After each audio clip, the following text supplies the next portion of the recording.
আজ কয়েকদিন হলো একটানা বৃষ্টি হয়ে চলেছে কনকপুরে। সকাল থেকে বিকেল পর্যন্ত আকাশের মুখ ভারাক্রান্ত।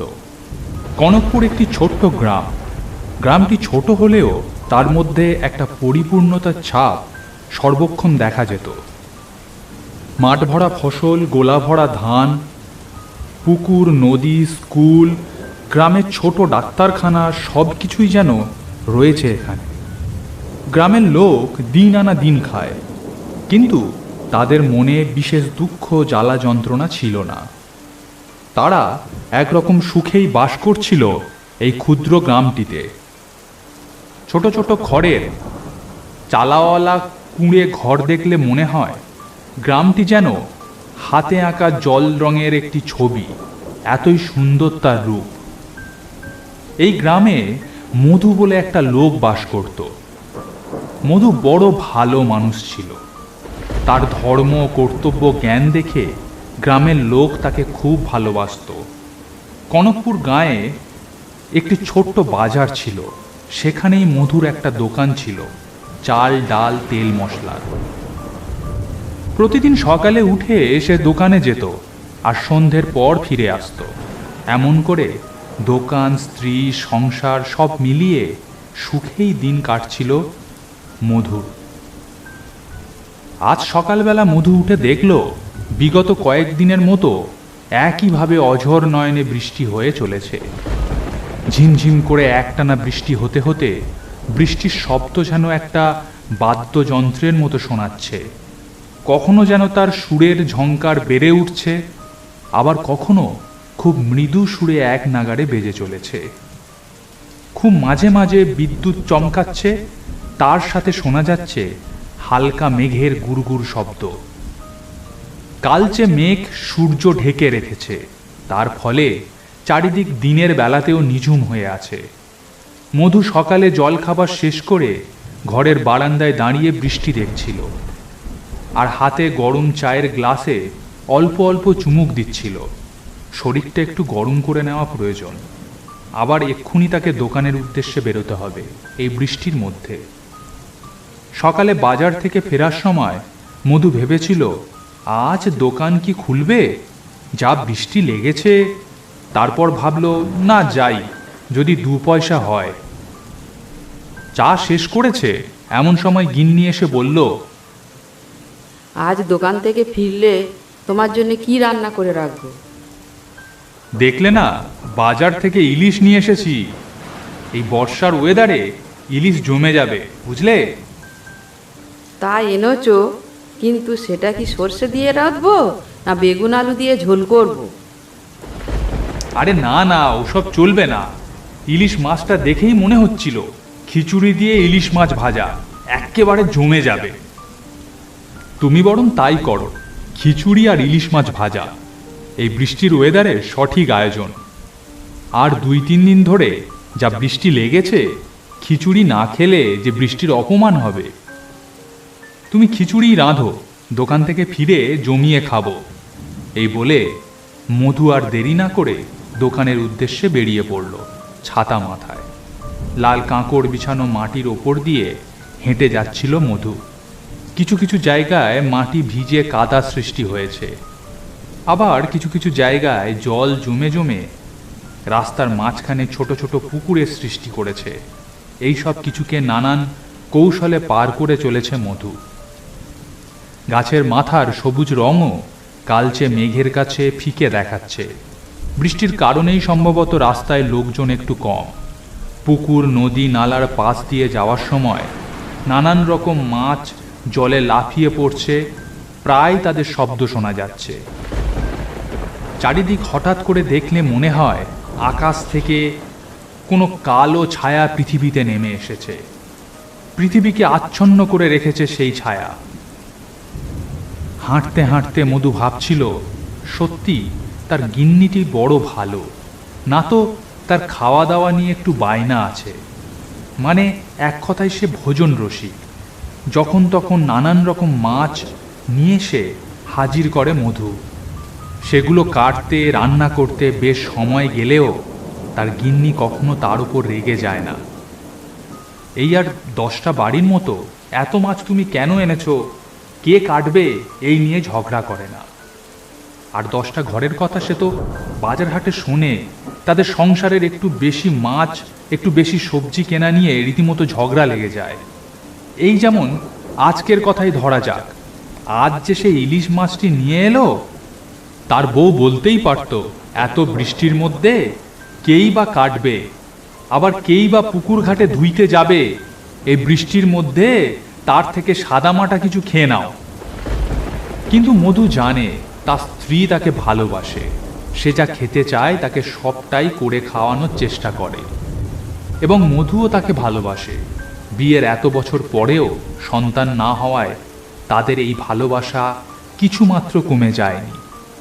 এই যে মধু হুকুম করে এসেছে সে খিচুড়ি আর ইলিশ মাছ ভাজা খাবে, তার গিন্নি যত কষ্টই হোক না কেন ঠিক তার জন্য খাবার তৈরি করে হাসি মুখে বসে থাকবে। সত্যি এ ব্যাপারে সে বারংবার ভগবানকে ধন্যবাদ দিতে লাগলো যে আর 10টা বাড়ির মতো তার গিন্নিও বদমেজাজি বা ঝগড়ুটে ধরনের নয়। এইসব কিছু ভাবতে ভাবতে একসময় সে দোকানের কাছে পৌঁছে গেল। দোকান খুলে সমস্ত মালপত্র সাজিয়ে গুছিয়ে নিয়ে বসলো দোকানদারি করতে। দোকানে বসে বসে কেবলই তার হাই উঠতে লাগলো। এমন দিনে কাজকর্মের শক্তি একেবারেই থাকে না, খদ্দের পত্র নেই বললেই চলে। মধু বসে বসে ভাবতে লাগলো একেবারে বিক্রিপাটা নেই, কেনই যে সে এলো দোকান খুলতে। এমন দিনে তার চেয়ে বাড়িতে বসে খিচুড়ি খেয়ে লম্বা ঘুম দিলেই ভালো হতো। এমন করে বেলা গড়িয়ে দুপুর 2:30-3টে বাজলো। দোকানে বসে বসেই মধুর ঝিমঝিম ভাব আসছিল, চারিদিকে স্যাঁত স্যাঁতে ভাব। একটু গুটিসুটি মেরে মধু বসেছিল, হঠাৎ চারিদিকের দোকানপাট যেন কেঁপে উঠল একটা কান ফাটানো বাজের শব্দে। মধু চমকে উঠে নিজেকে সামলে নিল, কাছেই কোথাও বাজ পড়েছে। বাপ রে, কি তার আওয়াজ! এইসব কথা বসে বসে ভাবছিল, এমন সময় পাশের দোকানের তারই সমবয়সী নিধিরাম তার দোকানে এলো। নিধিরামের ঝোলা গুড়ের ব্যবসা। বাপরে, কি জোরে বাজটা পড়লো শুনলে? হ্যাঁ, আমি তো একেবারে কেঁপে উঠেছিলাম। কদিন ধরে যে হারে বৃষ্টি হচ্ছে, পুকুর নদী নালা সব ভেসে যাবে মনে হয়। ঠিক বলেছ, থামার কোনো নামই নেই। আকাশের যা অবস্থা দেখে মনে হয় না এক্ষুনি ছাড়বে। আরো দিন দুয়েক বৃষ্টি হয়ে তবেই আকাশ পরিষ্কার হবে। ঠিকই বলেছ ভাই। তা আজকের বাজার থেকে কি কিনলে? না না, এই বৃষ্টিতে আর বাজারে যায়নি। গিন্নি বললে এত বৃষ্টিতে বিশেষ কিছু করতে পারবে না, তাই বোধহয় ভাতে ভাতে ডিম ওই ধরনের কিছু হবে। তা তুমি কি বাজার করলে ভায়া? ওই একটা ইলিশ মাছ নিয়েছিলাম, বাজারে গিয়ে একটু সস্তায় পেয়ে গেলাম, তাই কিনলাম। তা ভালো, তা ভালো। তোমার গিন্নিটি ভালো কি না, আমার গিন্নির মতো তো নয়, তাই খেয়ে সুখ আছে তোমার। যাক সেসব কথা। ভায়া, অনেকক্ষণ দোকান খুলে এসেছি, আর বিকেলে তো গড়িয়ে আসছে। দোকানের মালপত্র সব গুছিয়ে বন্ধ করতে হবে। আমি এখন আসি ভায়া। আচ্ছা আচ্ছা, সাবধানে বাড়ি যেও। তুমিও সাবধানে যেও। এই বলে নিধিরাম সেখান থেকে চলে গেল। আর কিছুক্ষণের মধ্যেই সন্ধ্যের অন্ধকার কালচে হয়ে নেমে এলো চারিদিকে। তখনও ঝিরঝির করে বৃষ্টি হয়ে চলেছে। এমনিতে সকাল থেকেই খদ্দের পত্তর নেই, সন্ধ্যের পর বসে থাকা মানে বোকামো। তাই মধু আর দেরি না করে দোকানের সব মালপত্র গুছিয়ে দোকান বন্ধ করে ভগবানকে স্মরণ করে বাড়ির দিকে রওনা দিল। রাস্তা তার খুবই চেনা, প্রত্যেক দিন এই পথ দিয়েই সে বাড়ি ফেরে, তাই টর্চের বিশেষ দরকার হয় না। আজও অভ্যাসবশত টর্চ আনা হয়নি, ছাতা মাথায় হেঁটে চলেছে বাড়ির পথে। মাঝে মধ্যে বিদ্যুৎ চমকের আলো পথপ্রদর্শকের কাজ করছে। নীলচে আলোয় অন্ধকারের মধ্যে গাছপালা, রাস্তা, ধান জমি উদ্ভাসিত হয়ে আবার হারিয়ে যাচ্ছে অন্ধকারে। ছাতা মাথায় হাঁটতে হাঁটতে মধু ভাবল, আজ বাড়ি গেলেই খিচুড়ি আর ইলিশ মাছ ভাজা। সত্যি রাতের ঘুমটা দারুণ হবে, তার উপর এমন বৃষ্টি, সব মিলিয়ে জমে যাবে। এই সমস্ত ভালো ভালো খাবারের কথা ভেবে মধু হাঁটার গতি একটু বাড়িয়ে দিল। সত্যিকারের ভোজনপ্রিয় মানুষ এই মধু। মধু মনে মনে ভাবতে থাকলো, গিন্নিকে শুধু মাছ ভাজাই করেছে, সঙ্গে আর কিছু না? কে জানে, তবে মাছ ভাজা হলেই আর কিছু লাগবে না। এখন বৃষ্টির গতি খুবই কমে এসেছে, শুধু মেঘের চোখ রাঙানি আর গুড় গুড় ডাক কানে ভেসে আসছে। আরও কিছুক্ষণ হেঁটে মধু পৌঁছে গেল তার বাড়ির সামনে। ছাতা বন্ধ করে বাড়ির বারান্দায় উঠে গলা ছেড়ে ডাক দিল, গিন্নি, ও গিন্নি, কোথায় গেলে গো? তার স্ত্রী বারান্দার উল্টো দিক থেকে হেঁটে এসে বলল, যাও গিয়ে হাত মুখ ধুয়ে নাও, ততক্ষণ তোমার খাবারের বন্দোবস্ত করছি। আচ্ছা ঠিক আছে।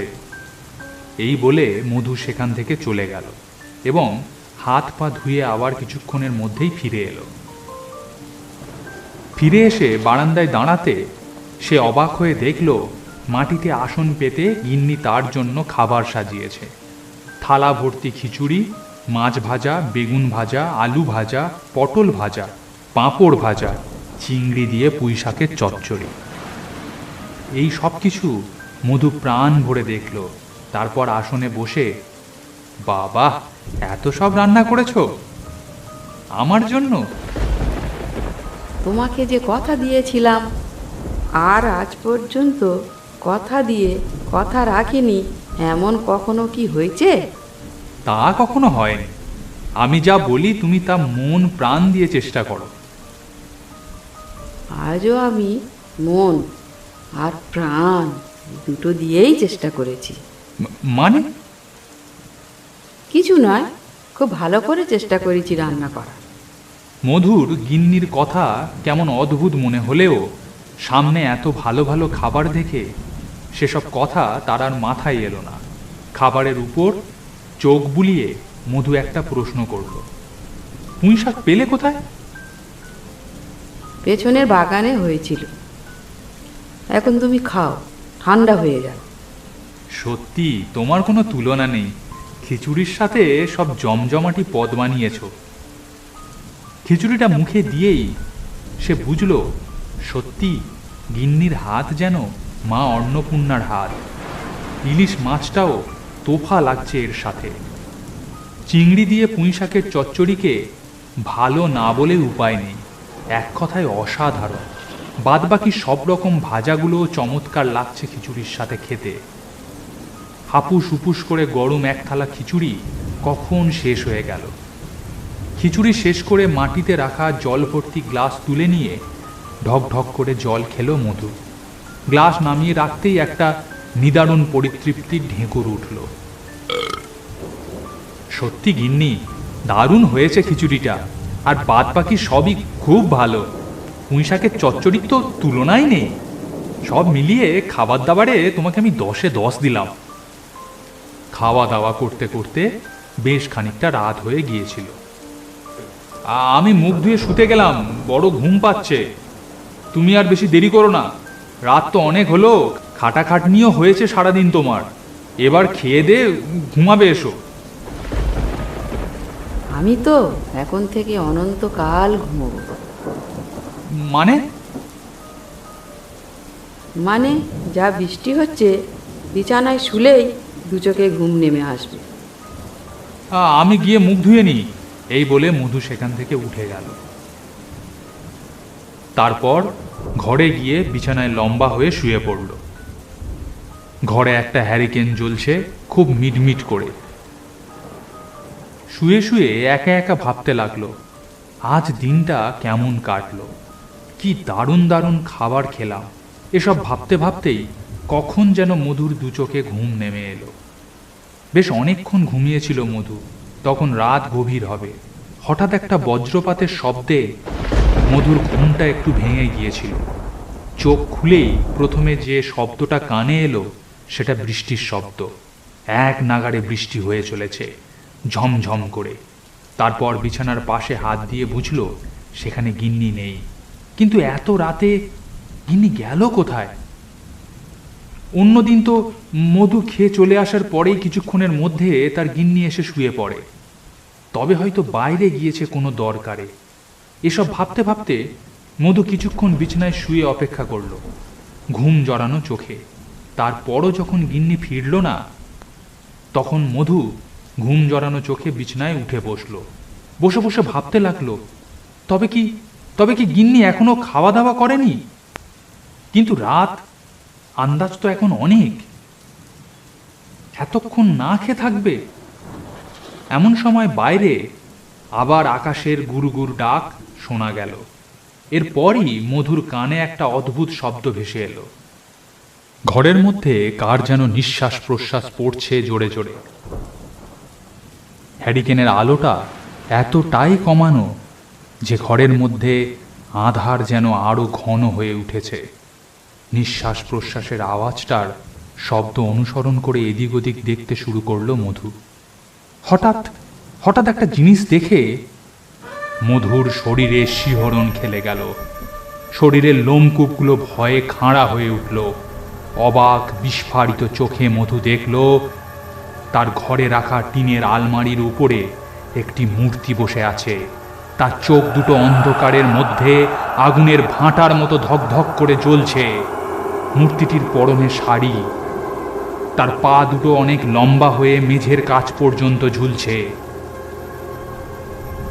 মধুর পিঠের শির দাঁড়া দিয়ে একটা হিমশীতল স্রোত বয়ে গেল। সে যেন নিজের চোখকেই বিশ্বাস করতে পারল না।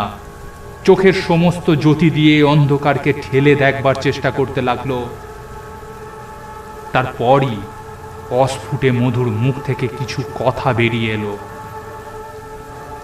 ওখানে কে ওখানে? একটা ঘরে পুরুষ ও নারী মিলিত কর্কশ কণ্ঠে উত্তর এলো, আমি তোমার বউ। এবার যেন মূর্তিটাকে আরো পরিষ্কারভাবে দেখতে পেয়ে তার ভেতরের অন্তরাত্মা পর্যন্ত শিহরিত হয়ে উঠল। মধু দেখল সত্যি এটা তার বউ। মুখের বিভিন্ন জায়গায় অগ্নিদগ্ধ হয়ে পুড়ে গিয়েছে। শরীরের বিভিন্ন জায়গার চামড়া আগুনে পুড়ে ঝলসে গিয়েছে। এই অবস্থা তোমার কি করে হলো? তোমার জন্য ইলিশ মাছ রাঁধবো বলে দুপুরবেলা পুকুর ধারে গিয়েছিলাম মাছ ধুতে। আপন মনে মাছ ধরছি এবং লক্ষ্য করছি বজ্রপাতের দমকটা একটু একটু বাড়ছে। হঠাৎ একটা প্রচন্ড বাজের শব্দে কানের পর্দা পর্যন্ত যেন ফেটে গেল। চারিদিকে নীলচে আলোয় উদ্ভাসিত হয়ে উঠল। তারপর আমি আর কিছু দেখতে পেলাম না। সেই শব্দ এবং নীলচে আলোর তেজ যখন কমে গিয়ে চারিদিক আবার স্বাভাবিক হয়ে এলো, তখন দেখলাম পুকুর পাশের নারকেল গাছটার মাথায় বাজ পড়েছে। অমন বড় নারকেল গাছটা দাউ দাউ করে জ্বলছে এই বৃষ্টির মধ্যে। তারপরেই দেখলাম আমার দেহটা মাটিতে পড়ে আছে। আমার মুখ, চোখ, দেহের সমস্ত জায়গা ঝলসে গিয়েছে সেই বাজের আগুনে। কিন্তু তোমাকে কথা দিয়েছিলাম খিচুড়ি আর মাছ ভাজা রেঁধে খাওয়াবো, তাই তো যেতে পারিনি। তোমাকে খাইয়ে তবেই শান্তি।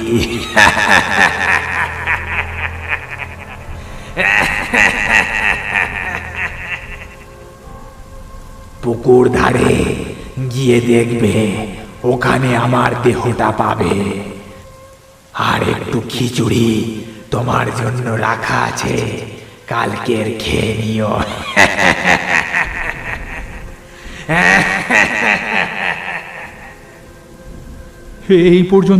এই পর্যন্ত বলে মূর্তিটা চোখের সামনে থেকে মিলিয়ে গেল। কিন্তু ঘরময় গুঞ্জরিত হতে লাগলো তার বিকট অট্ট হাসি। সে হাসি শুনলে শরীরের রক্ত জল হয়ে যায়। মধুর মাথা ভোঁ ভোঁ করছে, সে আর নিজেকে ধরে রাখতে পারল না, অজ্ঞান হয়ে পড়ে গেল বিছানার উপর এবং তার মুখ থেকে বেরিয়ে এলো একটা গোঙানির শব্দ।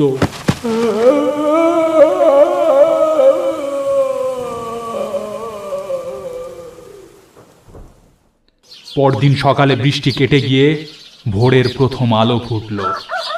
তখনই মধুর জ্ঞান ফিরে এলো। ধীরে ধীরে বিছানায় উঠে বসে সে প্রচণ্ড দুঃখে কাঁদতে লাগলো আর বলতে লাগলো, তুমি তুমি কিভাবে, তুমি এভাবে আমাকে ছেড়ে চলে গেলে গিন্নি, তুমি এভাবে আমাকে ছেড়ে চলে গেলে। হায় হায় ভাই ভগবান, এই কি তোমার মনে ছিল? তারপর পুকুর পাড় থেকে তার গিন্নির আগুনে ঝলসানো দেহ পাওয়া গেল। পাড়া প্রতিবেশী সবাই মিলে সেই মৃতদেহটিকে সৎকার করল। মধু মন থেকে খুব ভেঙে পড়েছিল। এরপর সে গ্রামে মধুর মন টিকল না। সব কিছু ছেড়ে সে তীর্থ করতে বেরিয়ে পড়ল একটু শান্তির খোঁজে। গল্পটি ভালো লাগলে একটি লাইক করুন। এরকম আরও গল্প দেখতে চাইলে চ্যানেলটি সাবস্ক্রাইব করে পাশের বেল বাটনটি প্রেস করে দিন, কারণ ভবিষ্যতে এখানে আরও এরকম গল্প আসতে চলেছে।